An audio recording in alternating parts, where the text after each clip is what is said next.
Alright, we are back with another favorite list because it's my birthday week. So today I'm going to go on my 10 favorite sports movies. Now before we get started, we have a few honorable mentions. And those honorable mentions I include are Million Dollar Arm, Hustle, Cinderella Man, and Remember the Titans. So yeah, let's jump on into the video. First movie up, we got Caddyshack. Yes, this movie that stars Chevy Chase, Rodney Dangerfield, Ted Knight, Michael Keith, and of course, Bill Murray. In which it just tells the story of cattle vying for a cattle. It tells the story of a caddy vying for a caddy scholarship who becomes involved in a feud for the links between one of the country club's founders and a Novi Richie guest.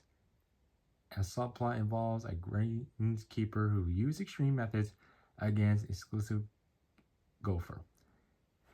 It's pretty funny, actually. Even ESPN rates it as one of the most funniest sports movies of all time. I mean, it's laughable, it can be funny, and there are a lot of scenes that, aren't really meant for anybody to watch. But it is supposed to be what it is to make you laugh. And probably one of my favorite golf movies of all time, unless you compare that to Happy Gilmore.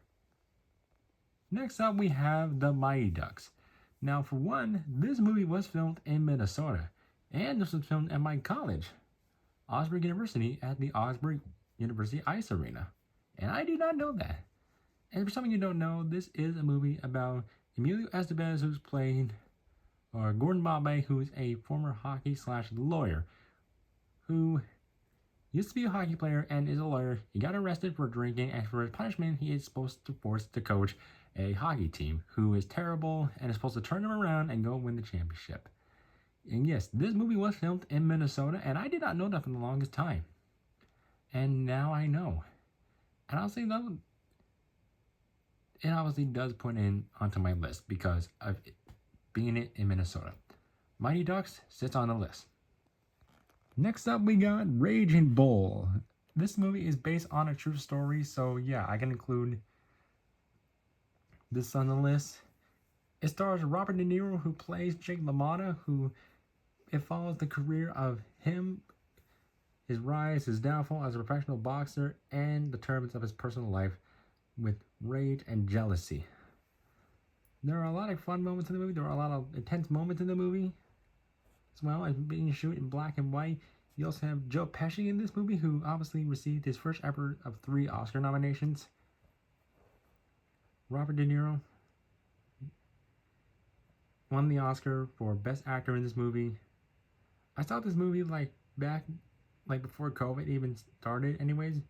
So without a question, I obviously did remember watching this, and obviously was like, wow, that was something that I saw, and I never expected that, but that was something that I seen.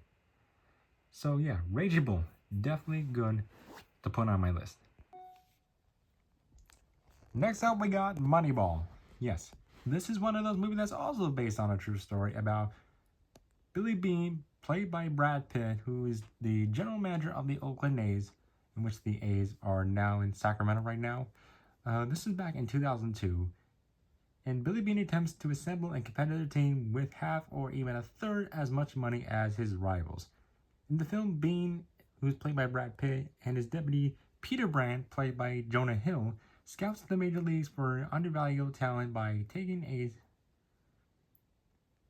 cybermatic approach to scouting and analyzing players, triggering skepticism and reinstatement with the baseball community. I've seen this movie a lot of times, and there are a lot of things that obviously they did right, and obviously the things that they're kind of, they were kind of true or false, but we all know what happened to the 2002 Oakland A's. And guess what they lose to back with the 2002 ALDS? My Minnesota Twins. Yeah, you probably didn't know that. But I really enjoyed it. I really enjoyed the chemistry between Brad Pitt and Jonah Hill. You also had the great late Philip Seymour Hoffman.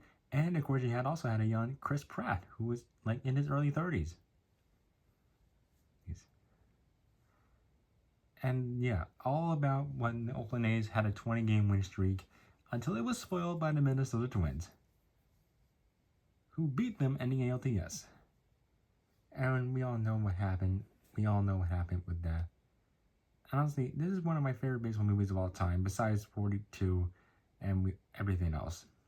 So Moneyball sits in on the list. One of my favorites of all time. Next up, we have another golf movie, Happy Gilmore, starring Adam Sandler, who is a bad hockey player, and then his grandma needs his help because his grandma doesn't have the pill to pay for the house, so Adam Sandler becomes a golf player and tries to win money to get his grandma's house back. In which Adam Sandler, he's just really like being funny in the movie. He's buying golf balls, he's being like losing it, swearing, and also having a fight with the great late Bob Barker. Ben Stiller is in it, and he's being an absolute jerk in the movie, which is a lot of fun though. And for the second movie, I really, really hope they don't like mess this up with the second movie. But I see a lot of potential in it. It really does look promising, but I don't know about the sequel, Happy Gilmore 2, but we'll see. We'll see what happens. Next up, we have Field of Dreams. Yes, Field of Dreams, which is based on a book by W.P. Kinsella, and is called Shoeless Joe, and it stars Kevin Costner, who's a farmer who builds a baseball field, who hears a voice say, "If you build it, he will come." Like, that's literally the special quote in the movie. He builds it, and then attracts the ghosts of baseball legends, including Shoeless Joe Jackson, Shoeless Joe Jackson, and the Chicago Blackhawks. Chicago Black Sox, or White Sox, excuse me. What was I thinking? Yeah. This was the first time watching, and I really enjoyed it, actually. Kevin Costner, well, we all know him in baseball movies, including Bull Durham, but without a doubt, this has definitely got to be one of the best, if not the best, baseball movies of all time. You also had James Earl Jones, who's really good in the movie as well. Now, I do say there are a lot of heartfelt moments in this movie, especially in that he's trying to, like, knowing that they will come. It's like trying to tell everybody that it's real. Like, I saw what I saw, it's real. And when you get to the end of it, well, okay, I can't say anything spoilers. I'm sorry. There are a lot of baseball moments in it that does work with me, and also a lot of heartfelt moments in the baseball movie with me. Especially between Kevin Costner's character's wife and kids in the movie. And of course, that field is still in Iowa. And the most special quote is this heaven? No, it's Iowa. Yeah, I should probably all go check out the field in Iowa. It's still there. They did it a couple times. MLB did it a couple times playing games there. Not kidding you. Next up, we got Major League. Oh yeah, Major League. Another baseball movie, which is telling a fictionalized version of the Cleveland Indians, in which the owner wants to see them lose so they can relocate to Miami. And then they get a couple guys like Tom Berenger, Charlie Sheen, Wesley Snipes. James Gammon is also in this, in which they all seem to be having a good time in this movie. You also have the great Bob Uecker as well, and Renee Russo, who I think plays the owner in this movie. She's just being an absolute jerk to the team and saying just all she wanted to care about losing, but come on. Yeah. I will say the original Major League is just as good. The second and the third one suck. So you haven't seen this one, you probably are checking this one out, because if you love baseball, this is a great baseball movie you should check out. Next up on my list, give me The Sandlot. Come on, you haven't seen the movie? Come on, you're being an idiot. This movie is without a doubt one of the best baseball movies of all time. Alongside all the others included on this list, this one doesn't even stand that close.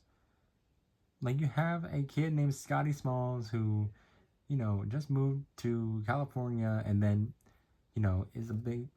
just meets a friend who just comes and plays baseball after school, and they all play baseball, whether you have, like,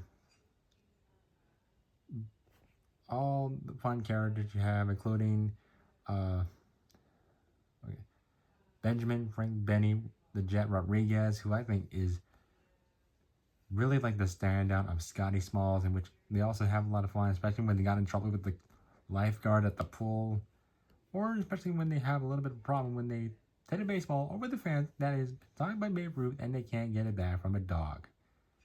And there are a lot of quotable lines in this movie like forever, forever. And yeah, also including Killing Me Smalls. So many memorable lines, so many fun memorable lines in the movie. So this one is included on this list and one of my favorite baseball movies of my childhood and my teenage years. Next up on our list, we got, for the best sports movie of all time, Rocky. In which Rocky just takes this kind of loser who's never really been given a shot, but then he decides he gets his chance and decides to go for it, meets a girl named Adrian, and then has given his chance against Apollo Creed, and he decides to just go for it all. And this movie made Sylvester Stallone an A-lister as an actor and as a screenwriter, in which we all know this movie did win Best Picture, and there are a lot of memorable things in the movie, including the Rocky runs, Rocky run up the stairs, so many things. And of course, you also do have Mickey, who, you know, he's supportive Rocky and also just like encouraging him to like fight and fight and fight and fight and fight. And Adrian, just everything you know, everything you should know about it, everything you should know for Adrian. And like by the time you get to the end of the movie, like Rocky doesn't care what happened at the end of the fight. He just knows that he's given his chance, and it gives me one of the best characters of all time, Rocky Balboa. Now, what we can say for Rocky is this one is the best. The others somewhat be good, somewhat be okay. For 5, you just toss that one out. Some people even like Rocky 4 because of the America versus Russian, and of course all the Creed movies as well. But this one is the best of them all. So this is the best sport movie, in my opinion. And that's going to do it for this video, ladies and gentlemen. I hope you all had a great time watching this. And I'm probably going to make a video like maybe like tomorrow in the afternoon later on, because I have to do some busy things. But as always, you know what to do. Like, comment, subscribe, and I will see you all in the next video.